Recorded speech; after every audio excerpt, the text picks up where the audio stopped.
Si le sujet que nous abordons aujourd'hui est tellement important, c'est parce que, comme nous l'avons vu ce matin, dans la citation de Robert Murray McCheyne, nous voulons être comme Christ, qui a maîtrisé toutes ses passions, ses pulsions.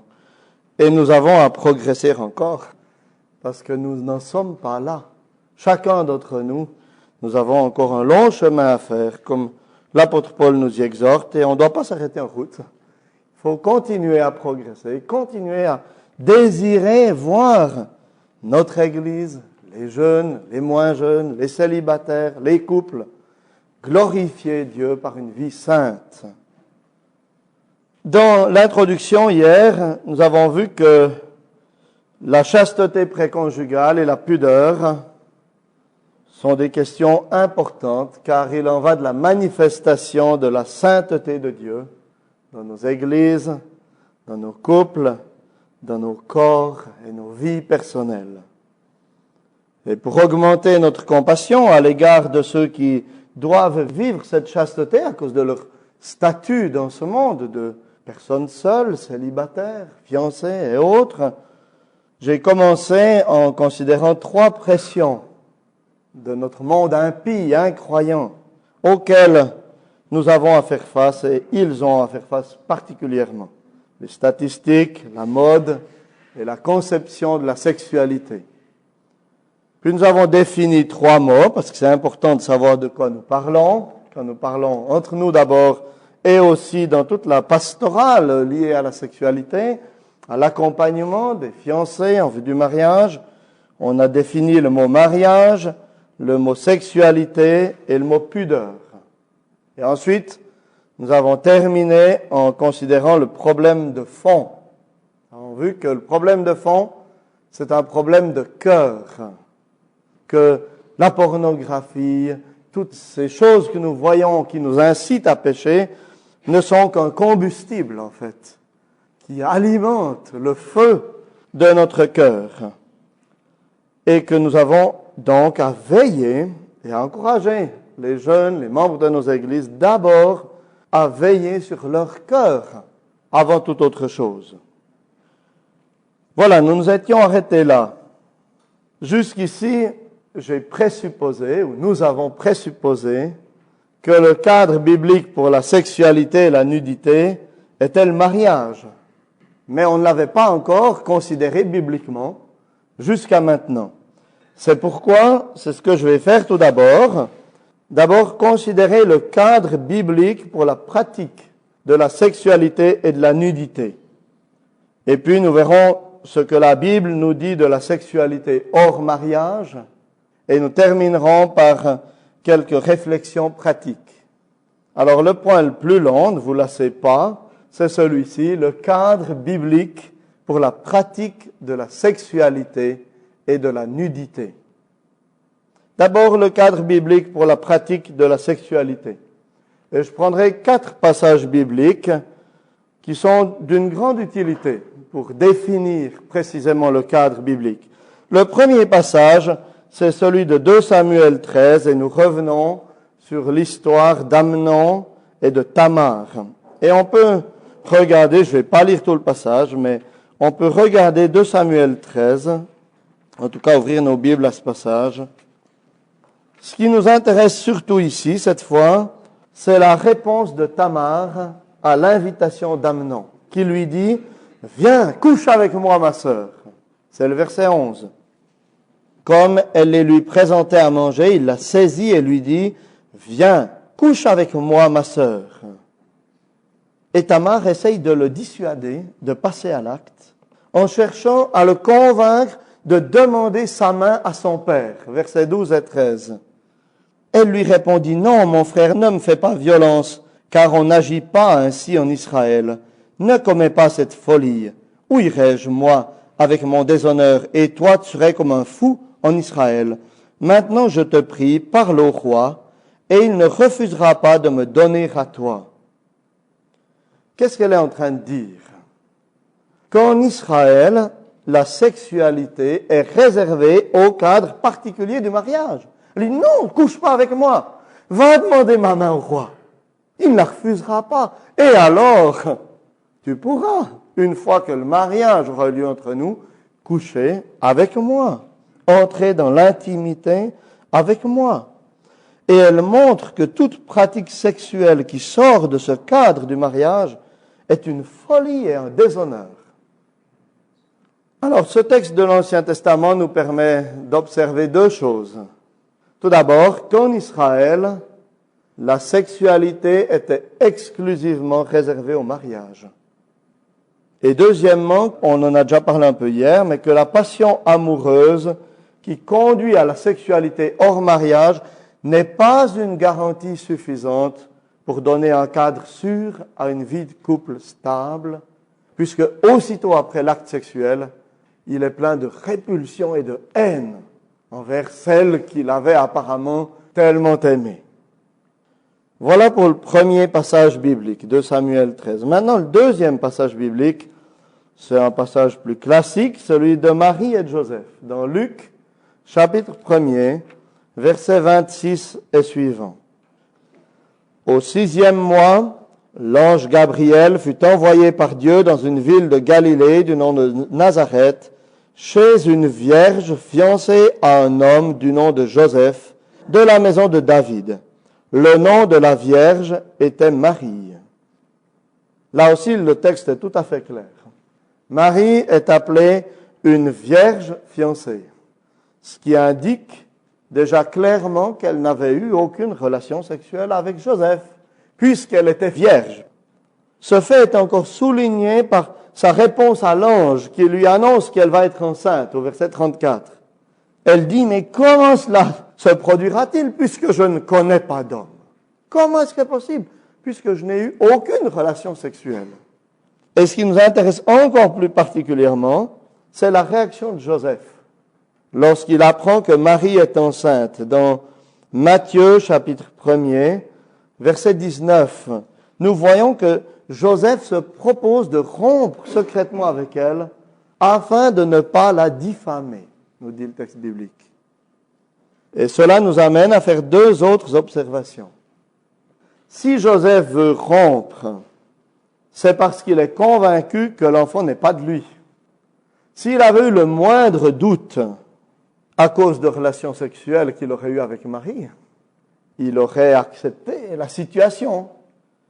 Mais pour en être convaincu que l'enfant n'était pas de lui, il fallait qu'il n'ait jamais eu de relation sexuelle avec sa fiancée. Et la deuxième observation, c'est que la grossesse de Marie, alors qu'elle était fiancée, était une raison suffisante pour la diffamer aux yeux du peuple. Pourquoi? Parce que les relations sexuelles avant le mariage n'étaient pas légitimes et étaient même un sujet d'opprobre et de diffamation. C'était être léger que de pratiquer de telles choses.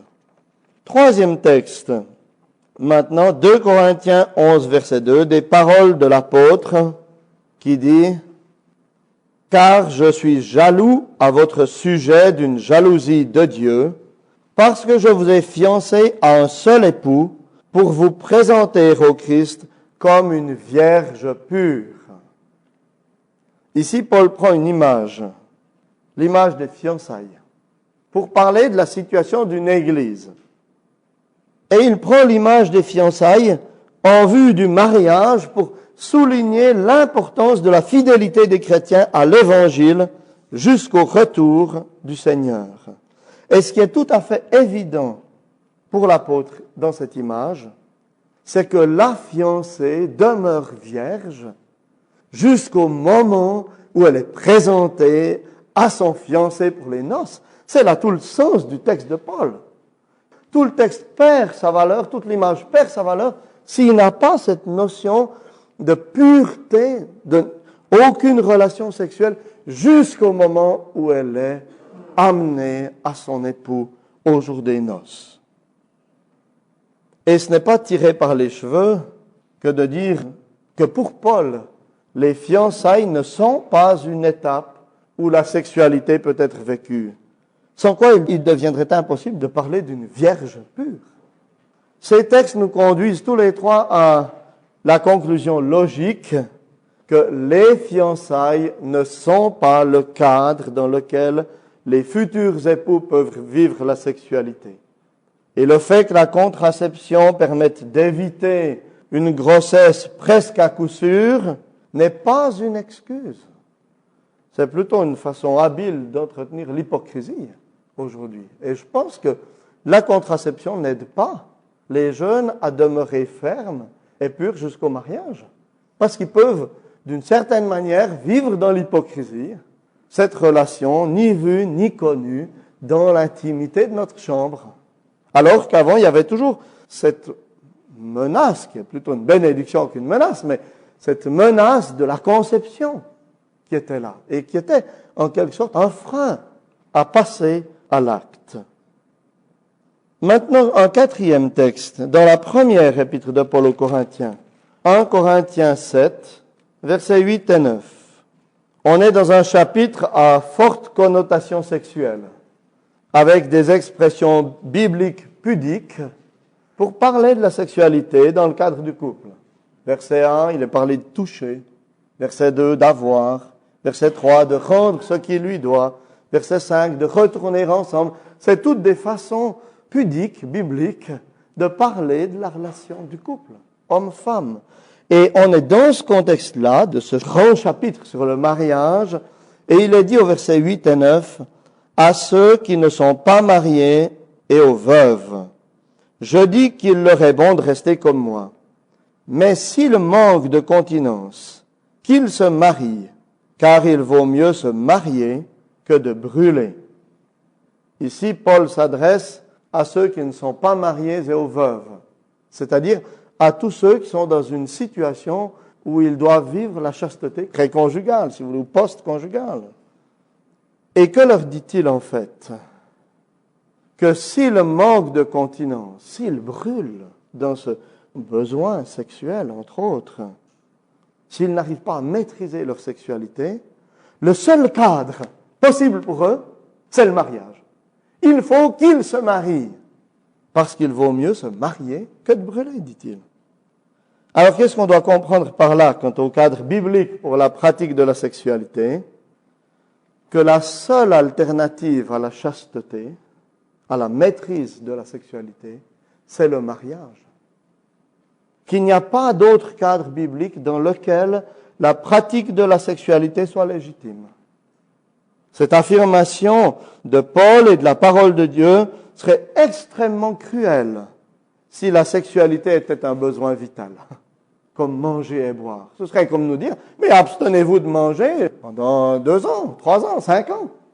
Mais on a vu la dernière fois, hier, n'est-ce pas, que ce n'est pas un besoin vital, la sexualité, la pratique de la sexualité, bien que chacun d'entre nous soit créé, sexué. Et nous avons besoin, avec toute la compréhension et que la compassion que cela nécessite, de rappeler ces choses à ceux qui brûlent, à ceux qui voudraient se marier aussi, et qui ne trouvent pas l'âme sœur, parce que c'est pas toujours aussi simple que le texte semble le dire ici. Oui, qui se marie, oui, mais il faut être 2 pour se marier, hein. Et parfois, l'attente est longue, et la patience est difficile. Et je crois qu'il faut rappeler ces choses à ces personnes-là en étant plein de compassion et de compréhension pour la difficulté de la situation dans laquelle elles peuvent aussi se trouver. Dans nos conseils, nous devons oser affirmer que la masturbation, par exemple, qui est souvent jointe à la pornographie, que les caresses intimes dans l'attente du mariage, qu'on appelle en anglais le petting, je crois, ne sont pas des solutions bibliques envisageables pour éteindre cette flamme de l'amour. Mais on reviendra là-dessus tout à l'heure. Pour le moment, contentons-nous de remarquer que seul le mariage est le cadre biblique acceptable pour la pratique de la sexualité. Maintenant, pourquoi en est-il comme cela? Parce que la pratique de la sexualité est un dévoilement, est le dévoilement ultime d'un homme et d'une femme. C'est le moment où ils se dévoilent non seulement physiquement, mais émotionnellement, psychiquement, en se livrant totalement l'un à l'autre. Et c'est ce qui nous conduit à réfléchir quelques instants au cadre biblique pour la pratique de la nudité. La nudité maintenant. L'Ancien Testament contient des indications très claires sur la nudité. Nous avons déjà vu que la nudité humaine a été couverte par Dieu suite à l'entrée du péché dans le monde et que tout retour à cet état de nudité en faisant violence à la pudeur est contraire à l'Évangile. C'est une négation de la chute, un rejet, oui, de la chute et du moyen de salut pourvu par Dieu, dans les vêtements d'abord, suite à la mort d'animaux et en fin de compte, dans le salut en Christ. Mais maintenant, il nous faut comprendre que dans la Bible, dévoiler la nudité d'une personne à la vue de tous est un signe de jugement et d'oppression et non un signe d'épanouissement de soi, comme certains nous le font croire. Regardez Naoum, chapitre 3, verset 5. « Me voici contre toi, oracle de l'Éternel des armées. Je relèverai les pans de ta robe sur ton visage. Je montrerai ta nudité aux nations et ton ignominie au royaume. » On pourrait prendre d'autres textes dans l'Ancien comme dans le Nouveau Testament qui montrent que dévoiler la nudité à la vue de tous, c'est une façon de montrer le jugement de Dieu.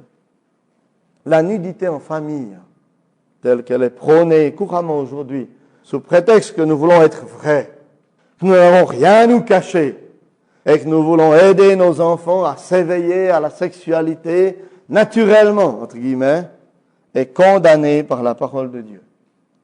Souvenez-vous que le châtiment qui repose sur Canaan vient du fait que Cham a vu la nudité de son père Noé. C'est la raison pour laquelle Canaan a été maudit par Dieu. D'autre part, le livre du Lévitique 18 contient des lois très précises sur la nudité dans les relations familiales et les relations proches. Regardez, versets 6 à 15.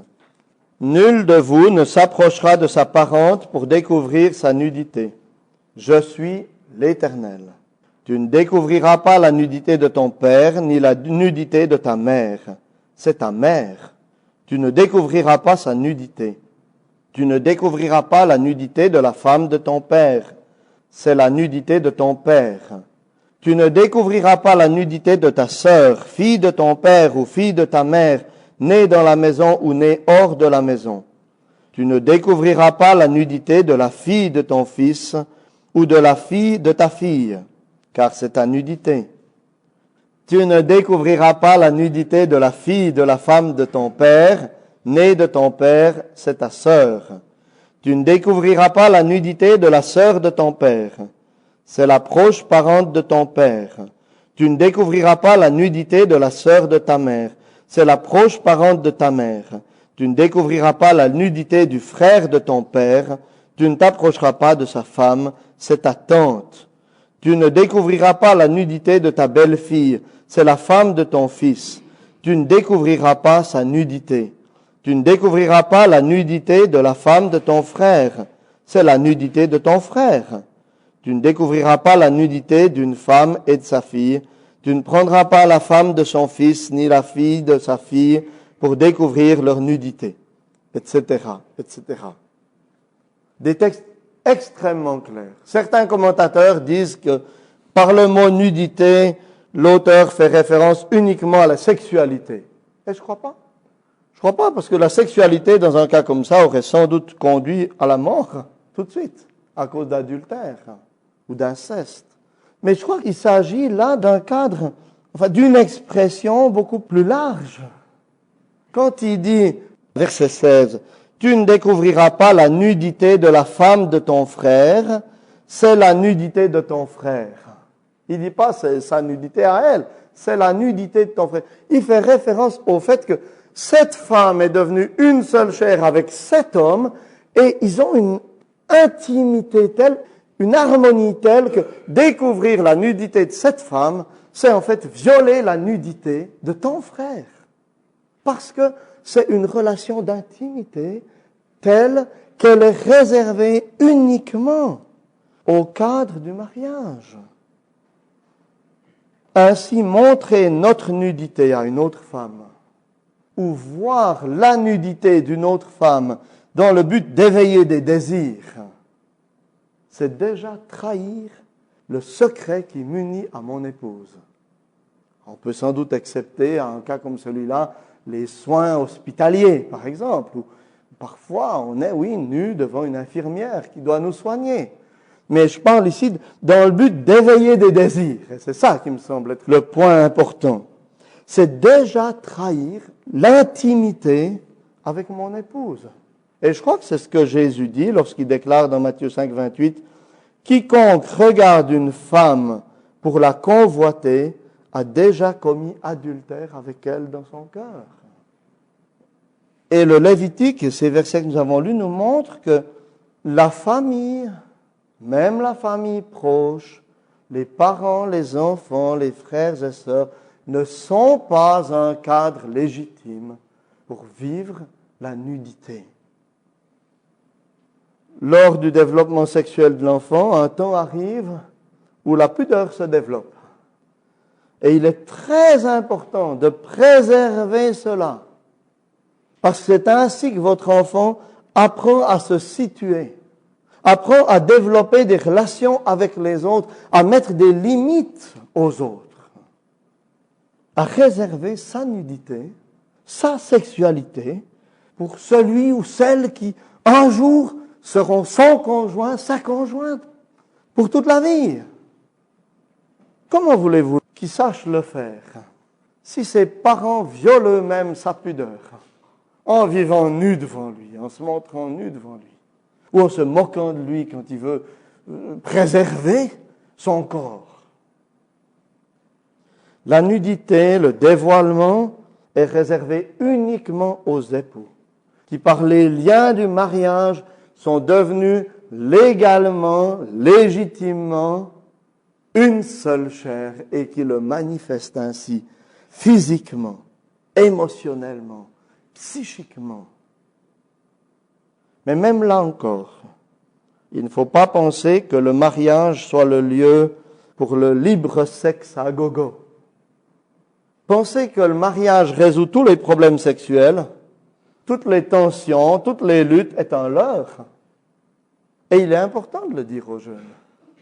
Il est important de le dire aux célibataires, parce que s'ils n'ont pas appris à faire face aux passions qui les animent, s'ils n'ont pas appris à les contrôler dans le célibat, ils amèneront ces luttes dans le mariage. Et elles seront là aussi quand ils vivront la vie de couple. Il y a des principes bibliques sur lesquels je n'ai pas le temps de m'étendre longuement, puisque ce n'est pas vraiment le sujet d'aujourd'hui, mais qui montrent que on ne fait pas n'importe quoi dans le mariage, et même par rapport à la sexualité, et que, en particulier dans 1 Corinthiens 7, par exemple, versets 4 à 5, la femme n'a pas autorité sur son propre corps, mais c'est le mari, et pareillement, le mari n'a pas autorité sur son propre corps, mais c'est la femme. Des versets qui montrent clairement que chaque conjoint se préoccupe de l'autre, cherche l'intérêt de l'autre, respecte les limites de l'autre, la pudeur de l'autre. Et si par passion vous violez la pudeur de votre épouse, vous péchez. Et à cet égard, j'aimerais attirer votre attention sur un verset qu'on cite assez rarement quand on parle de la sexualité et du mariage. Un seul verset dans Hébreux, au chapitre 13. Le verset 4. Que le mariage soit honoré de tous et le lit conjugal exempt de souillure, car Dieu jugera les débauchés et les adultères. Ici, l'auteur nous parle du lit conjugal, qui doit être exempt de toute souillure. Puis il mentionne deux formes de souillure qui seront jugées par Dieu et qui peuvent exister toutes deux dans le cadre du mariage. Il parle des débauchés et des adultères. Alors l'adultère, nous savons tous ce que c'est. C'est lorsque l'un des conjoints brise l'alliance sacrée du mariage en ayant des relations sexuelles avec une autre personne. Mais qui sont les débauchés? Le mot traduit ici par débauche, traduit dans d'autres versions par inconduite, c'est le mot grec pornous, de porneia. Et je crois qu'en distinguant ici l'adultère de la débauche ou de la porneia, dans le contexte du mariage, l'auteur veut nous faire comprendre qu'il existe d'autres formes de péché sexuel que l'adultère dans le cadre du mariage. Des comportements sexuels incompatibles avec le mariage. Alors posons-nous la question, quelles autres pratiques sexuelles que l'adultère dans le cadre du mariage peuvent entraîner un tel jugement de Dieu? D'abord, je pense, toutes les pratiques qui font violence à la pudeur du conjoint et qui, en les pratiquant, l'amènent à souiller sa conscience devant Dieu. Puis aussi toute satisfaction de la passion sexuelle en dehors de l'union intime avec son conjoint. Se délecter de pornographie, d'images intimes à la télévision, de lectures légères, puis les repasser dans son esprit en pratiquant la masturbation, par exemple, c'est une façon de souiller le lit conjugal. Vous me trouvez peut-être un peu dur aux yeux des statistiques qui disent que plus de 80% des hommes français la pratiquent et que les 20 autres pourcents sont des menteurs. On donne un peu des chiffres un tout petit peu plus bas pour les femmes. Mais même si les statistiques avaient raison, cela ne changerait rien aux exigences de Dieu. Le 100% des Français, des Suisses, des Japonais sont des menteurs et des orgueilleux. Pourtant, le mensonge et l'orgueil demeurent un péché dont nous avons à nous séparer. Et je crois que c'est en appelant les choses par leur nom qu'il y a un espoir de délivrance. J. Adams le dit clairement dans ses livres sur la théologie pratique. C'est en osant appeler les choses par leur nom qu'il y a un espoir de délivrance. Voyez, la sainteté que Dieu veut que nous visions pour notre vie, pour les hommes aussi en particulier, qui sont tentés peut-être plus que les femmes par ces choses, par les regards, c'est qu'ils soient les hommes d'une seule femme. Non seulement en acte ou physiquement, mais jusque dans leurs pensées. Des hommes qui ne cultivent pas d'autres pensées dans leur cœur, dans leur esprit, mais qui trouvent tout leur bonheur et toute leur joie et leur satisfaction auprès de leur épouse. Et cela sans faire violence à sa conscience, à sa sensibilité féminine d'épouse. Et ce n'est qu'en apprenant la patience, la maîtrise de la sexualité pendant la jeunesse, pendant le célibat, que de telles choses sont possibles. Parce que ceux qui sont gouvernés par leur passion sexuelle pendant le célibat et les fiançailles demeurent gouvernés par les mêmes passions dans le mariage, au lieu d'en être maîtres. Et cela est un péché qui déplaît à Dieu. Et nous devons nous le rappeler, confesser nos péchés, parce que nous sommes aussi, nous, faillibles. Confesser nos péchés au Seigneur. Ce point nous permet de comprendre que la sexualité est l'aboutissement d'un processus de dévoilement, de mise à nu qui se fait petit à petit. Et que pour qu'il puisse être vécu de façon harmonieuse, il faut d'abord apprendre à se connaître, à bien, à s'apprécier, à se respecter, puis à faire un projet de vie commun dans lequel on tend vers le mariage et le dévoilement ultime, une fois l'alliance scellée devant les hommes. Et c'est bien là le sens des 3 verbes que nous trouvons dans le texte d'institution du mariage. Quitter, s'attacher, devenir. Genèse 2, 24. Et toute inversion du processus est dommageable au développement de la relation. Lorsque la sexualité est là entre deux célibataires, elle a tendance à prendre trop de place et à fausser les autres aspects du dévoilement qui devraient venir naturellement pour apprendre à se connaître. Parce qu'on est tellement liés intimement qu'on n'ose plus être vrai dans le discours, dans les relations plus distantes, parce qu'on a trop peur que ça craque. C'est aussi dommageable en particulier pour la jeune fille, parce que les premières relations sexuelles ne sont pas forcément les plus faciles et les plus agréables. Et pour qu'elle puisse se développer harmonieusement, elle a besoin de sécurité, de fidélité, qui se manifeste chez son mari par cette capacité à respecter son épouse et à tenir compte de ses attentes, de ses craintes. Or, comment une telle chose est possible s'il n'a pas été capable de maîtriser ses passions pour attendre de vivre l'intimité avec elle dans le cadre établi par Dieu? Ainsi, la Bible établit un cadre sûr pour la nudité et la sexualité, aussi parce que c'est beaucoup plus qu'un baiser. C'est l'engagement d'une vie et d'un abandon total. C'est aussi un abandon qui peut déboucher sur la conception d'un enfant qui a besoin à son tour d'un cadre solide et sérieux dans lequel il va pouvoir s'épanouir et se développer en toute sécurité.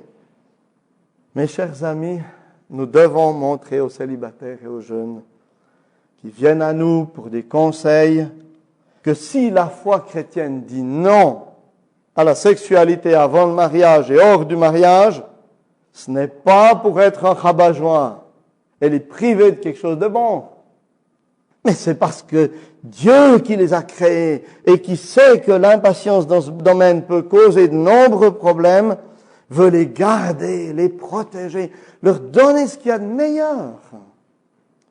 C'est un peu comme une maman qui refuse un paquet de chips à son fils à 11h45.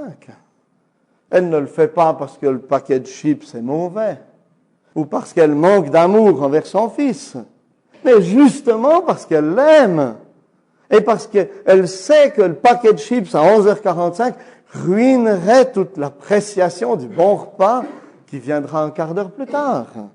C'est exactement comme ça avec la sexualité. Est-ce que vous en êtes convaincus? Si oui, alors présentez-la de façon convaincante, de façon positive à ceux qui cherchent vos conseils dans ce domaine. Lorsque la tentation est là, ils ont besoin de personnes sûres de ce qu'elles croient en face d'elles. De personnes qui leur montrent que cela est bon, que cela est beau, que cela est la meilleure des choses. De personnes qui leur montrent aussi l'exemple d'une vie de couple épanouie.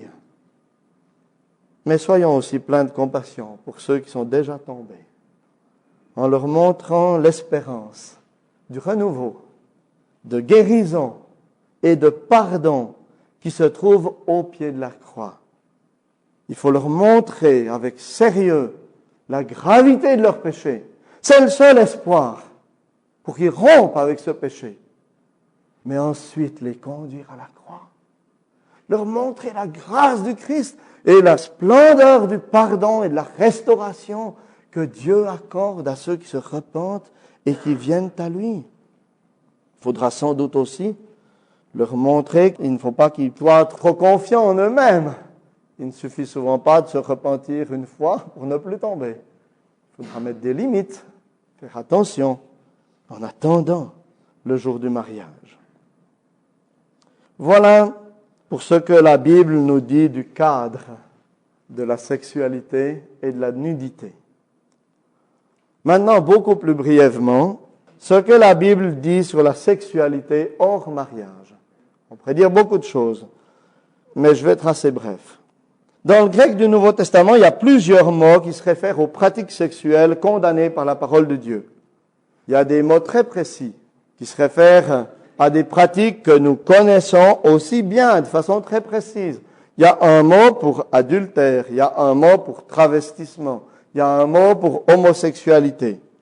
Et ces termes ne concernent pas directement notre sujet, donc on va les laisser de côté. Par contre, il y a un autre terme, au sens beaucoup plus large, qui regroupe diverses catégories de pratiques sexuelles illicites, et c'est lui que nous allons examiner maintenant. C'est le mot que j'ai déjà cité, qu'on trouve dans Hébreux 13, le mot porneia et ceux de sa famille, pornos, porné, qui sont à la racine de notre terme français pornographie. Puisque c'est un terme général, les traducteurs modernes l'ont traduit par des mots extrêmement vagues. Tellement vagues que malheureusement la plupart des jeunes, quand ils lisent la parole de Dieu, ne se rendent même pas compte que ces mots font référence à des pratiques sexuelles illicites, et en particulier au concubinage, par exemple, ou à la sexualité hors mariage. La Colombe le traduit en général par débauche et inconduite. Mais demandez à un jeune ce qu'il pense que c'est que la débauche. Il ne va jamais penser qu'il s'agit d'une pratique sexuelle hors mariage. C'est quelqu'un qui est ivre dans un coin, mais il ne va jamais penser à ça. Français courant, Sommer en général le traduisent par immoralité, la seconde, Jérusalem, par impudicité, là aussi. La Tobe par débauché. Mais aucun de ces termes n'évoque directement ou principalement chez les jeunes une pratique sexuelle illicite. Seules d'anciennes traductions, comme Darby et Osterwald, ont un terme en accord avec le sens du grec, mais un terme vieillot aussi, qui ne veut peut-être plus dire grand-chose pour les jeunes, qui est celui de fornication. Le petit Larousse définit tout de même fornication par péché de la chair, relation charnelle entre personnes non mariées ou liées par un vœu. C'est assez clair.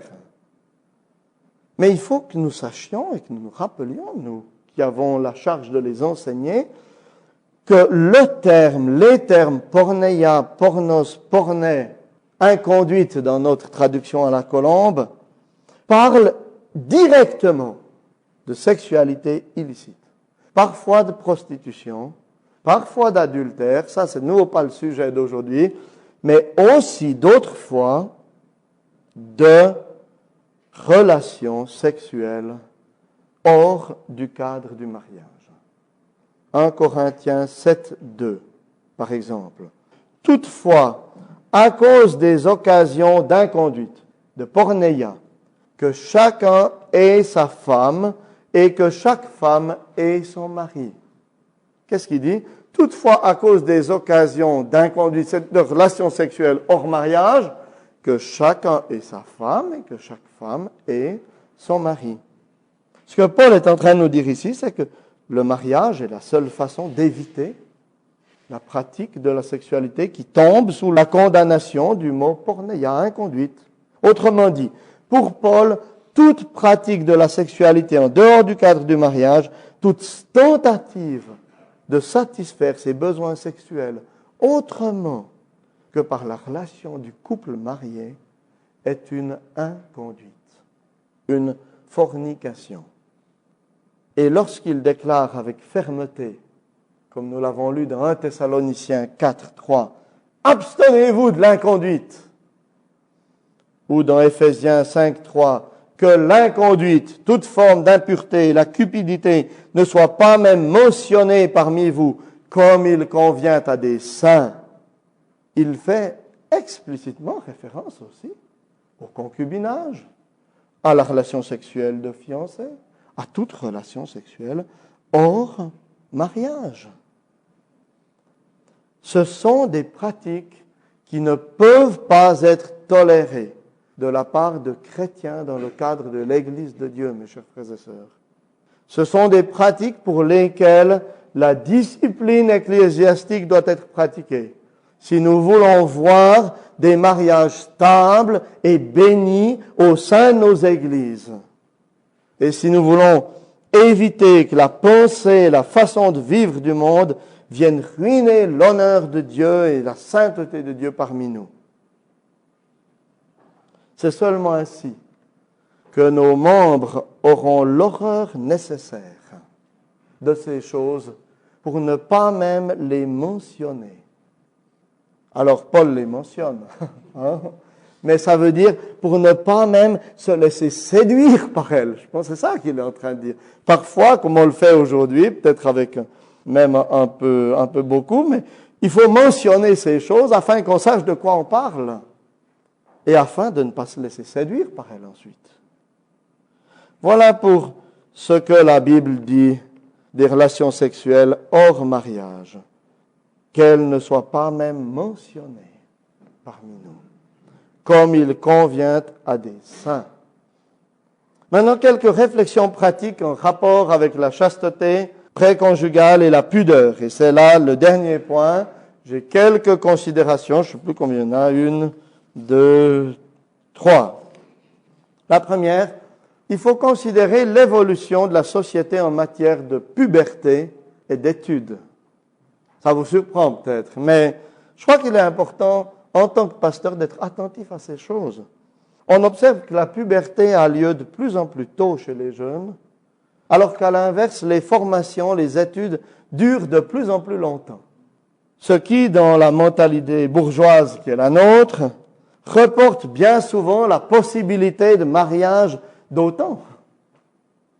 Si bien qu'on peut avoir des jeunes qui auront à vivre entre 10 et 20 ans, où ils pourraient être sexuellement actifs, et ils ne le peuvent pas, parce qu'ils ne sont pas encore prêts à créer le cadre favorable du mariage pour le faire. Et je crois qu'il faut que nous nous rendions compte de cette réalité afin de pouvoir donner un accompagnement approprié à chacun. Souvent, c'est notre responsabilité pastorale de mettre le jeune qui considère de longues études face à cet élément-là. Parce que si nous ne le faisons pas, personne ne le fait. Ses parents sont trop fiers qu'il fasse de longues études pour vouloir l'avertir des tentations qu'il guette, pour l'en dissuader peut-être. Et je crois qu'il est important, au moins, que nous essayons de le rendre attentif à cela et aux tentations auxquelles il s'expose. Et au moment opportun, si des fréquentations devaient se développer pendant ses études, lui montrer qu'il vaut mieux se marier que de tomber. Même s'il n'a pas l'argent pour acheter le salon en cuir, la TV à écran plat, la belle voiture et les verres en cristal.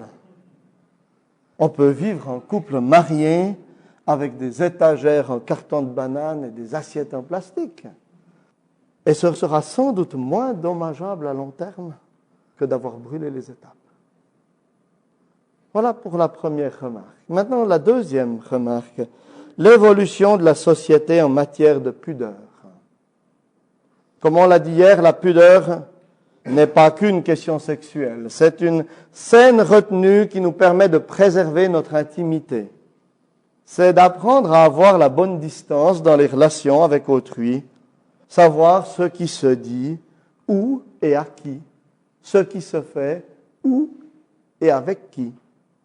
Ces gens qui dévoilent leur vie intime sur leur téléphone cellulaire, aux caisses des supermarchés, sont de pauvres gens qui montrent bien où en est notre société. Il n'y a plus de pudeur. Il m'arrive presque de rougir à leur place parfois, en entendant ce qu'ils disent à la vue de tous.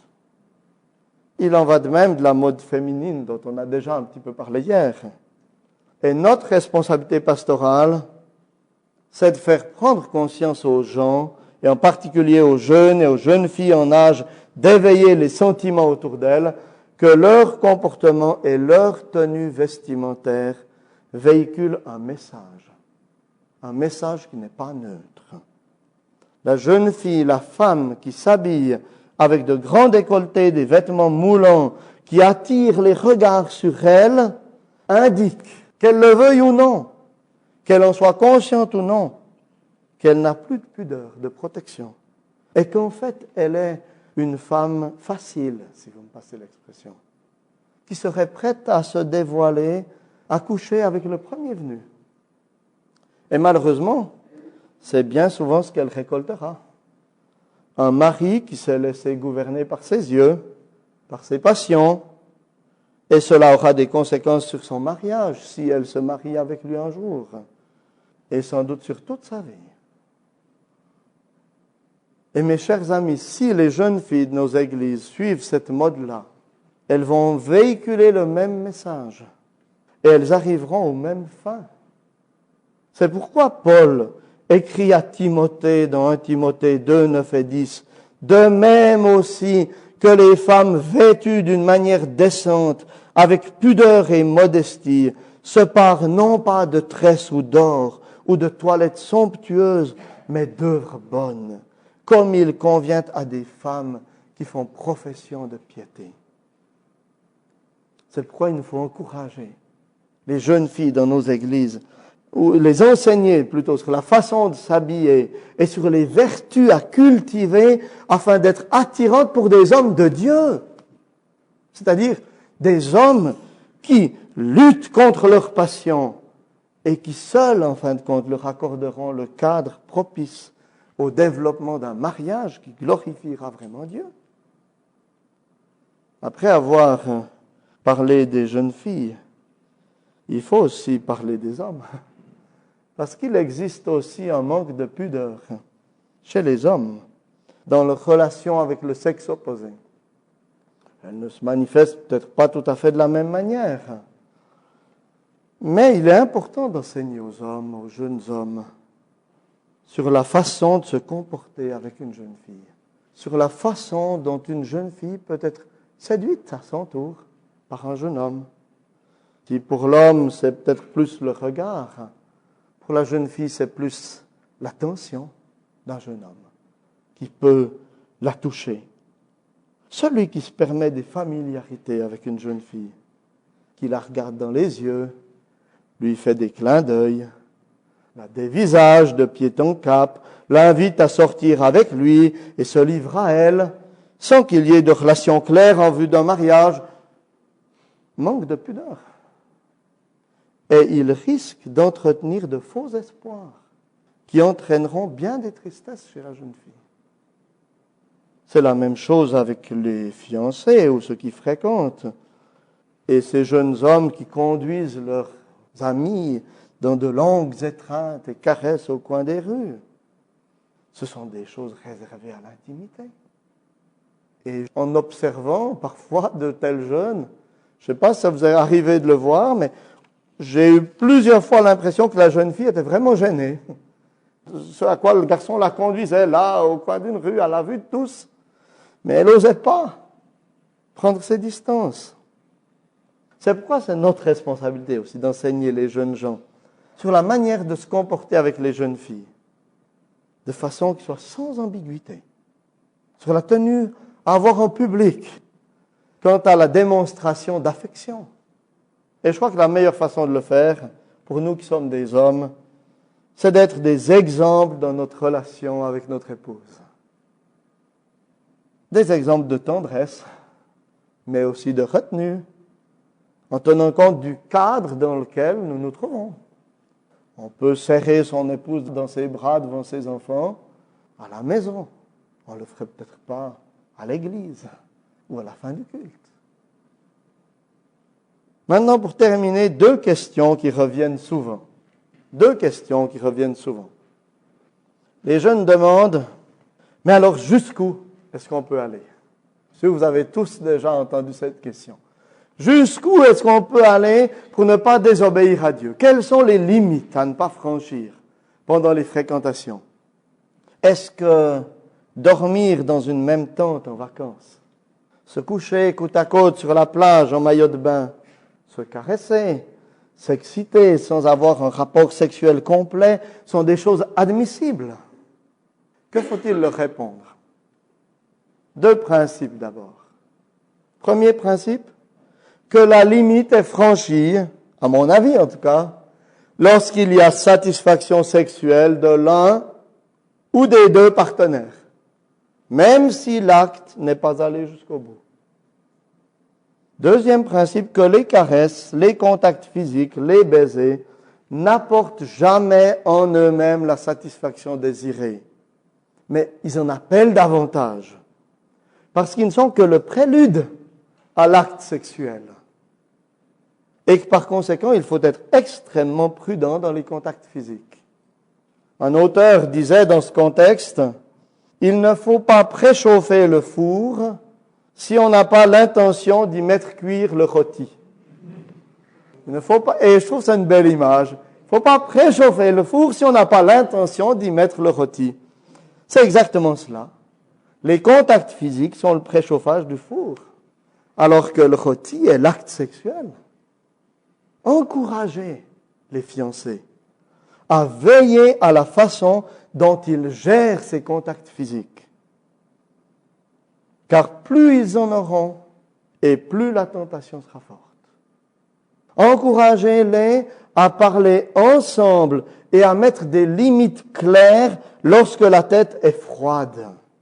Et à s'engager l'un envers l'autre et envers Dieu, à se freiner lorsque le feu de la passion est là chez l'autre. Car il ne faut pas présumer de ses forces, surtout les garçons. Parce qu'une fois que la passion est enflammée, il est extrêmement difficile d'arrêter en route. Encouragez-les aussi à réfléchir aux endroits dans lesquels ils se rencontrent. Plus le cadre est privé, et plus la tentation sera grande. Et on a là à nouveau un problème de société. Parce que de plus en plus de jeunes quittent le nid familial, prennent une chambre ou un appartement, et au moment des fréquentations, se rencontrent dans cette chambre ou dans cet appartement qui leur appartient. Et très souvent, c'est un cadre trop intime pour résister. Pas toujours, mais très souvent. Encouragez-les aussi à réfléchir aux témoignages et à l'exemple qu'ils donnent autour d'eux par leur comportement. Partir à deux en vacances, lorsqu'on est fiancé, dormir dans la même chambre, le même appartement, s'il n'y a personne d'autre, sont des situations beaucoup trop ambiguës pour ceux qui les voient vivre. Même si dans leur tête, les choses sont claires. Je vous choque peut-être, mais d'autres jeunes, les voyant vivre, vont suivre leur exemple et n'auront peut-être pas la même maturité et la même force pour résister à la tentation. Et ils auront, par leur exemple, fait tomber un frère plus faible. Ils auront à en rendre compte au Seigneur. C'est en tenant compte de toutes ces choses qu'il faut mettre les limites. Elles peuvent varier, je dirais, d'un couple à l'autre. Peut-être que pour certains jeunes hommes, le simple fait de voir leur fiancé en maillot de bain ou de l'embrasser intensément risque d'être déjà trop. Auquel cas, il faut savoir, avec sagesse, éviter de telles situations afin de ne pas tomber. Voilà pour la première question. Maintenant, la deuxième question, qui revient aussi assez régulièrement, mais de façon voilée, parce que les jeunes osent moins clairement parler librement de la masturbation. Comme la Bible ne dénonce pas explicitement la masturbation comme un péché, n'est-ce pas là un moyen de faire face aux tensions sexuelles si fortes dans le célibat ou l'attente du mariage? C'est une question qui peut revenir, rarement de façon si claire, mais de façon voilée, souvent. Alors, je crois qu'il ne faut pas diaboliser cette pratique, comme cela a été le cas pendant longtemps dans l'histoire, où on la rendait coupable de toutes sortes de maux. Mais je pense que le principe du four et du rôti s'applique aussi ici.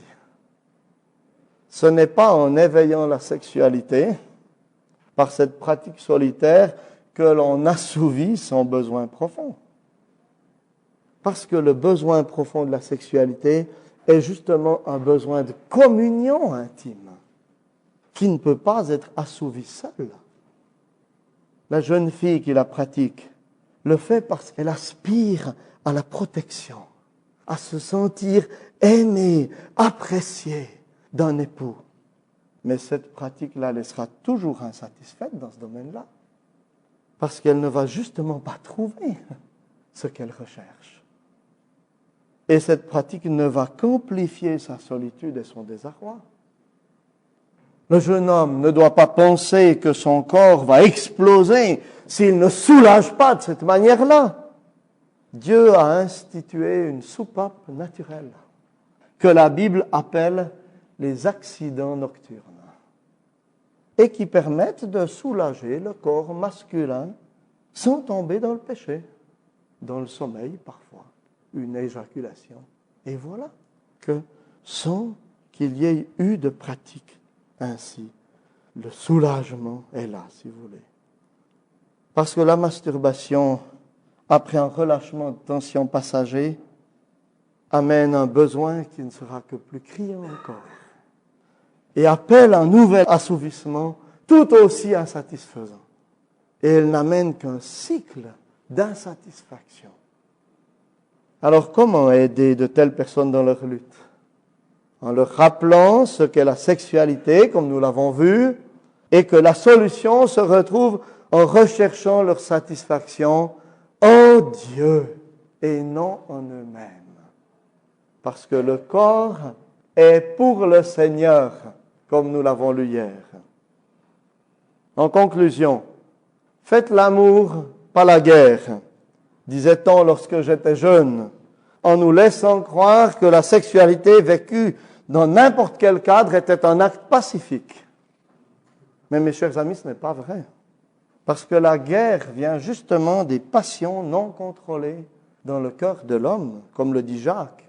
D'où viennent les luttes et d'où viennent les querelles parmi vous, sinon de vos passions qui guerroient dans vos membres? C'est ce principe-là qui amène à tant de divorces aujourd'hui. Faites l'amour, pas la guerre. Laissez-vous gouverner par vos passions et vous aurez la guerre. La fornication, relation sexuelle hors mariage, est la compagne de toute une liste d'autres péchés. Regardez Galates 5, 19 à 21.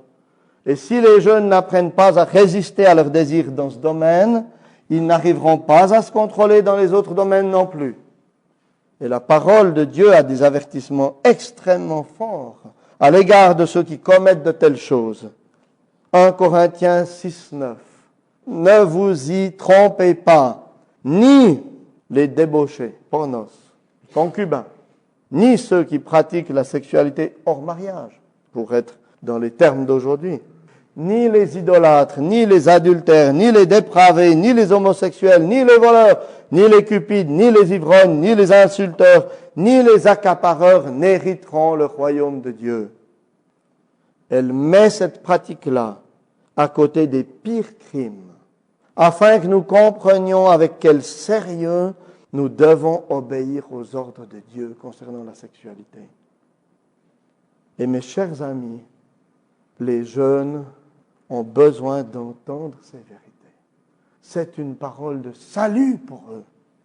Il faut que nous les leur proclamions, en tout cas en privé, dans les visites, dans les discussions, dans la prédication, quand le texte s'y prête aussi, bien sûr.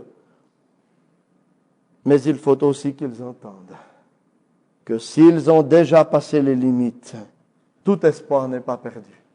Parce que le texte de Paul se poursuit. Il se poursuit ainsi. Et c'est là ce que vous étiez, quelques-uns d'entre vous.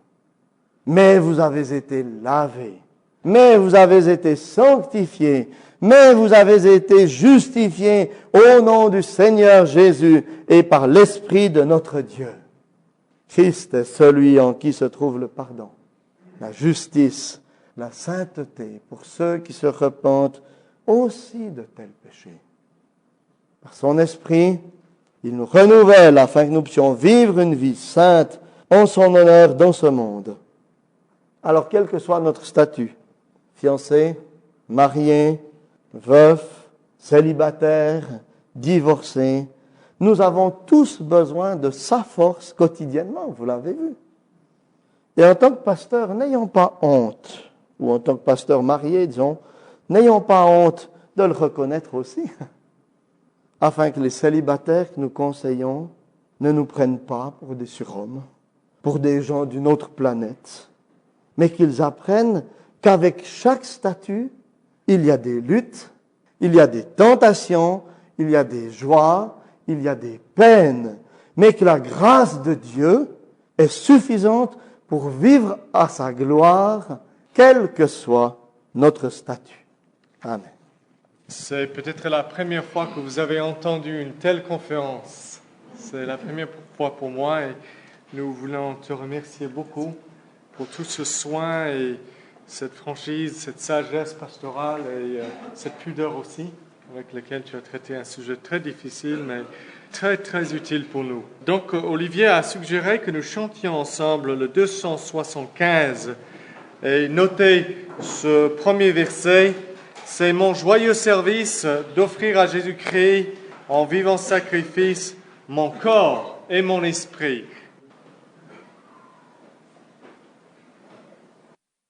C'est une question sur la dernière partie, donc sur la masturbation. Et c'est seulement les dernières années que j'en ai entendu parler beaucoup. Par mes élèves, aussi chez nous à l'école. Et j'ai deux questions. Et la première, c'est, est-ce sage d'en parler beaucoup? Parce que en parlant de ce sujet, on donne des idées peut-être aux jeunes. C'est une première question. Et deuxièmement, je sais qu'il y a des jeunes qui ont beaucoup de problèmes avec ça. Et comme on n'ose presque pas en parler, le problème reste. On a donc l'idée qu'on fait un péché plus grave que tous les autres péchés. Donc, de quelle manière faut-il donc aider ces jeunes? D'une part, ne pas en parler, ce n'est pas une solution, et d'autre part, en parler, mais donc comment? Bon, dans mon expérience personnelle, je n'ai eu aucune difficulté avec ça jusqu'à ce que j'en entende parler. Hein? C'est-à-dire que, d'après mon souvenir, mes parents ne m'en avaient pas parlé. J'ai eu aucune tentation jusqu'à après l'âge de 20 ans, quand j'en ai entendu parler, je ne sais plus trop dans quel contexte. Et c'est vrai qu'on doit faire attention, je pense, dans l'accompagnement des enfants, des jeunes, des garçons en particulier, à ne pas éveiller et susciter des tentations en voulant être trop explicite.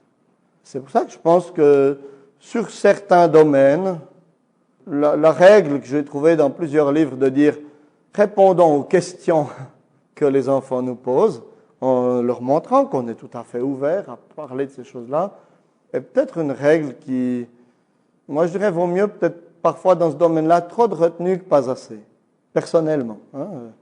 Maintenant, ça c'est pour l'information, disons. Et c'est vrai que je crois que c'est un vrai problème pour certains.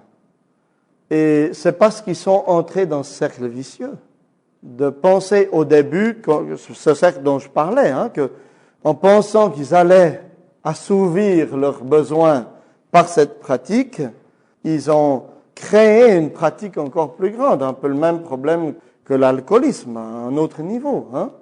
Et je pense que c'est un accompagnement. Il faut d'abord les persuader, leur montrer que c'est pas le péché impardonnable. Que oui, c'est un péché, à mon avis, en tout cas, c'est un péché. Mais que si c'est un péché, il y a justement espoir de s'en sortir. Parce que le Seigneur est venu pour triompher du péché. Et il nous donne la victoire sur le péché. Et moi, j'ai beaucoup apprécié les livres de Jay Adams et j'ai vu dans la pastorale qu'il y a des jeunes qui ont été transformés quand on a appelé les choses par leur nom. Aussi longtemps qu'ils pensaient que c'était une mauvaise habitude, il n'y avait pas d'espoir. C'est une mauvaise habitude, j'ai une mauvaise habitude, je ne peux pas m'en sortir. Mais une fois qu'on leur dit que c'est un péché parce que c'est détourner la sexualité de son but. Pour moi, c'est pour ça que c'est un péché. Hein? Ça détourne la sexualité de son but. S'ils comprennent ça et que en Christ se trouve la force pour résister à ce péché, alors la lutte prend une toute autre dimension. Ça ne veut pas dire que ce sera tout facile. Donc il faut du temps, il faut les voir, il faut prier avec eux, mais leur montrer qu'il y a de réelles victoires. Et souvent, c'est un regard mal orienté qui conduit à cette pratique. Et comme on l'a vu ce matin avec Douglas Kelly, il faut ramener les regards sur Christ. Si on ramène les regards de cette personne, ce jeune, sur Christ, sur la victoire du Christ, sur la force qui se trouve en lui, sur la beauté de son œuvre, l'immensité de son amour, c'est pas tout facile, mais cette pratique revient à sa juste place. Et petit à petit, la force est là, je crois. Voilà. Mais c'est vrai que comme toute habitude, c'est difficile de s'en débarrasser. On parlait de la fumée, hein, hier soir à table aussi. C'est la même chose aussi. Certains veulent arrêter de fumer, ils ont des luttes terribles, d'autres, comme ça s'arrête comme ça. Donc, voilà. Vous avez dit que la sexualité ne constitue pas le mariage. Qu'est-ce que vous conseillez dans le cas d'un croyant qui aurait une aventure avec un non-croyant, donc en dehors du mariage, et qu'il en résulte un bébé. Est-ce que vous les encouragez à se marier ou quoi? Quelles sont les alternatives? D'accord. Alors pour moi, le principe, c'est qu'on ne couvre pas un péché, par un deuxième péché. C'est un péché, c'est explicite dans la parole de Dieu, de se marier avec un incroyant. Il y a eu un premier péché, on ne solutionne pas le premier péché par un deuxième péché. Ça a été un peu le problème de David avec Bathsheba. Il y a un premier péché qui a entraîné toute une série d'autres péchés.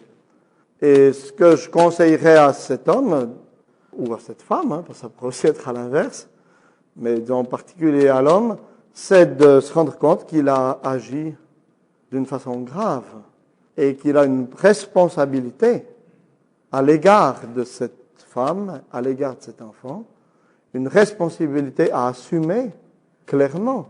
Mais je ne crois pas que la solution soit dans le mariage tout de suite, mais il faut qu'il puisse expliquer à cette femme, voilà, qu'il reconnaît son péché, qu'il ne peut pas l'épouser, mais qu'il veut prendre ses responsabilités malgré tout, et prier pour elle, pour que par la grâce de Dieu, elle vienne au salut, et qu'ensuite il puisse se marier.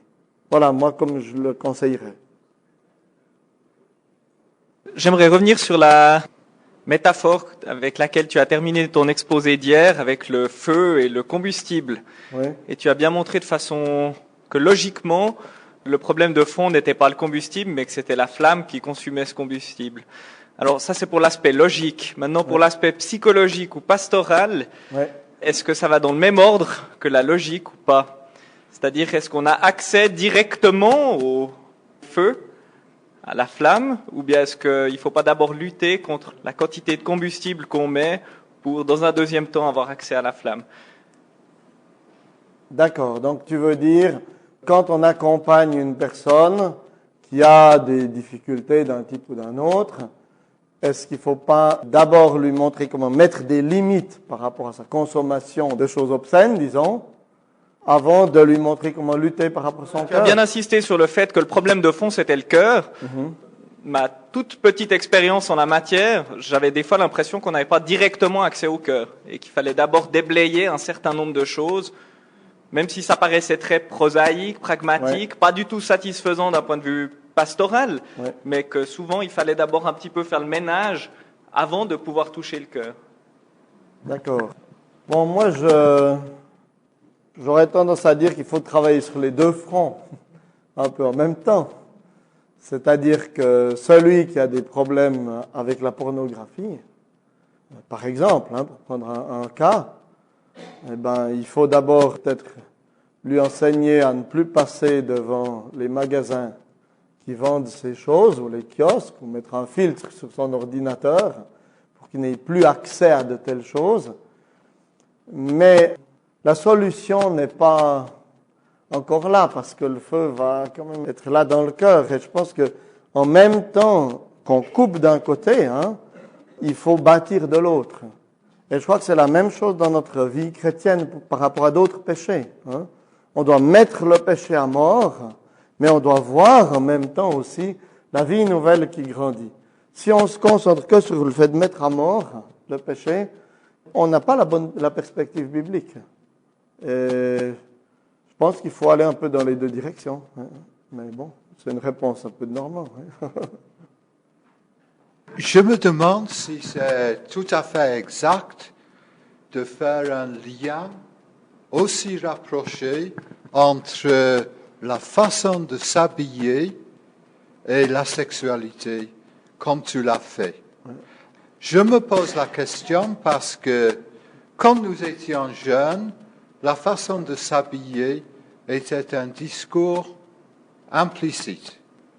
Mais aujourd'hui, je ne pense pas qu'il y a dans la façon de s'habiller des jeunes un discours implicite sur le plan de la sexualité. Je crois qu'il y a plus souvent le désir de se protéger de la différence et de l'insécurité que la différence implique. Et je ne pense pas aujourd'hui, ceux qui sont plus jeunes là peuvent peut-être dire quelque chose, je ne pense pas aujourd'hui qu'il y a un discours implicite sur le plan de la sexualité dans la façon de s'habiller des jeunes. Je pense que pour eux, c'est une chose à laquelle ils ne réfléchissent pas, qui va de soi et qui est avant tout une façon de se protéger de la différence. Je dis cela parce que je ne crois pas qu'il faut tomber dans le travers de juger les jeunes selon la façon dont ils s'habillent. Très souvent, ils s'habillent comme ça parce que tous les autres le font et il n'y a aucune réflexion dans la façon de s'habiller. Et cela, je l'ai expérimenté dans bien des cas, avec des contacts avec les jeunes. Pour me répondre. Alors, c'est le sujet qui m'avait été donné ensuite, chasteté préconjugale et pudeur. Donc ça, il me semblait que ça liait un peu les deux choses. J'aurais peut-être traité séparément autrement. Moi, ce qui me semble justement grave, enfin, je ne sais pas si c'est grave, mais important pour qu'on attire l'attention des jeunes, et peut-être en particulier des jeunes filles, c'est justement qu'elles ne se rendent pas compte de ce qu'elles font. Et moi, je parle pas de juger la tenue vestimentaire. Il peut en avoir un qui a les cheveux rouges, l'autre rasta. Moi, ça me pose pas trop de problème, ces choses-là. Mais c'est que, et puis on peut les accueillir dans l'église, ces gens-là sans problème, mais disons que c'est plutôt au niveau du manque de vêtements de certaines jeunes filles qui ne se rendent pas compte de la façon dont les hommes sont séduits. C'est ça plutôt que je dirais. Et il ne s'agit pas de les juger et de dire vous êtes tout en train d'essayer de séduire. Non, je pense que sans doute, souvent, elles le font de façon totalement inconsciente et innocente même. Enfin, pour autant qu'un être humain puisse être innocent, mais on se comprend bien. Mais je veux dire, je ne crois pas qu'il y ait en général délibérément je ne soupçonne pas ça chez les jeunes de nos églises. Je pense que nous sommes en train de penser les choses avec nos catégories à nous, alors que les jeunes n'ont pas nécessairement nos catégories. Pas du tout. Et ils ont d'autres schémas de pensée que nous. Bon, quand j'étais jeune, une jeune fille qui mettait un mini-jupe, c'était une fille facile. Après une année plus tard, toutes les jeunes filles mettaient des mini-jupes. Alors, on ne pouvait plus distinguer quelle jeune fille était facile à ce moment-là. Mais ce n'est pas pour autant qu'il fallait dire que toutes les jeunes filles étaient devenues faciles. Et avec les vêtements, ce n'est pas très souvent ce qu'on porte en tant que vêtement, mais c'est la façon de le porter. Et il me semble que les choses sont moins noires et blancs que tu nous le dis, avant tout pour les jeunes, parce qu'ils n'ont pas nos habitudes et nos catégories de pensée. Alors, ils ont un regard différent sur les choses que nous n'en avons. Et donc, il ne faut pas, je pense, tirer des conclusions trop rapides quand nous sommes en train de parler pastoralement avec un jeune. D'accord, merci. La première chose que je voulais dire, c'était par rapport aux habitudes. Il me semble qu'on parlait de la masturbation, ça peut devenir une très mauvaise habitude. Mais je voudrais aussi dire que l'absence de masturbation est une bonne habitude. Alors il faut remplacer les mauvaises habitudes par des bonnes habitudes. Alors il y a d'une part le fait que le cœur doit être changé, mais aussi il y a aussi le fait que la volonté doit être exercée et le caractère doit être développé. Alors on a beaucoup insisté dans les milieux évangéliques sur la grâce de Dieu, tout à fait justement. Mais il faut aussi insister sur la volonté régénérée, qui peut agir et puis qui peut construire avec le temps, en luttant pied à pied contre de mauvaises habitudes, de bonnes habitudes.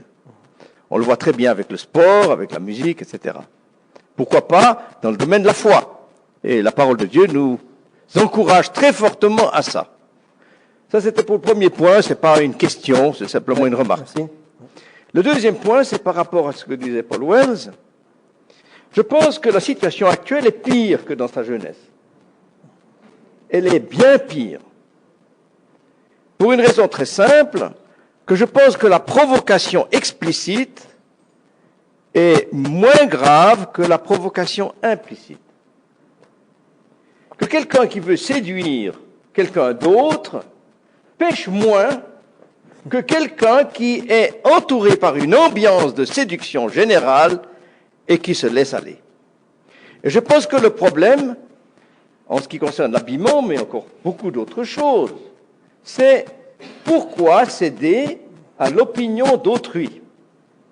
Il y a un célèbre psychologue et sociologue américain qui s'appelle David Riesman, qui avait écrit des livres très célèbres dans les années 50, où il parlait des Américains, il disait, avant, les Américains étaient inner directed.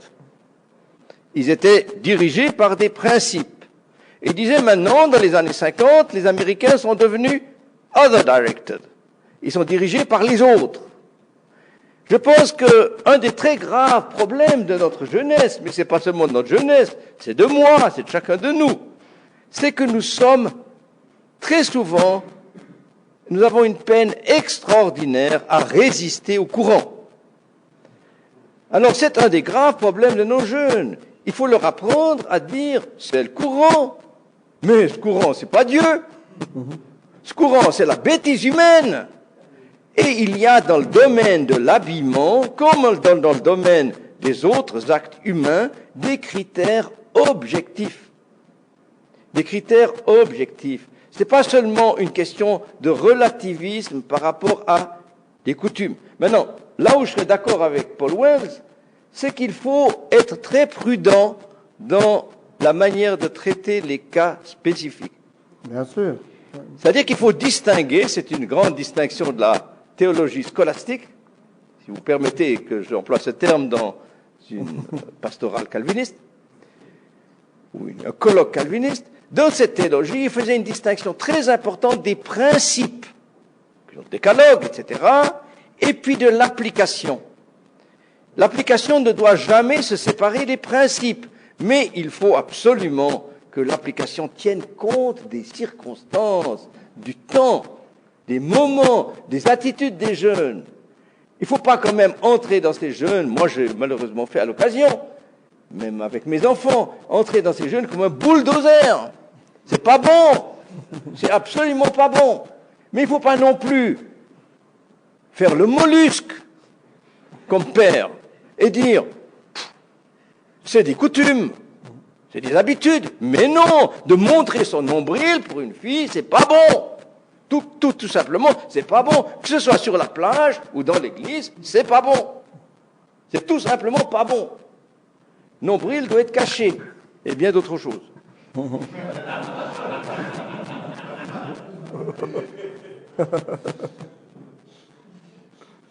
M. Favre est un bon ami, je vais le délivrer. Ah, Alors, merci tu beaucoup. répondras aux dernières questions. Oui, oui. Donc, je crois que M. Louis a une annonce à faire. Après quoi, je vais demander à Colin Porteus de prier et de prier aussi pour le repas.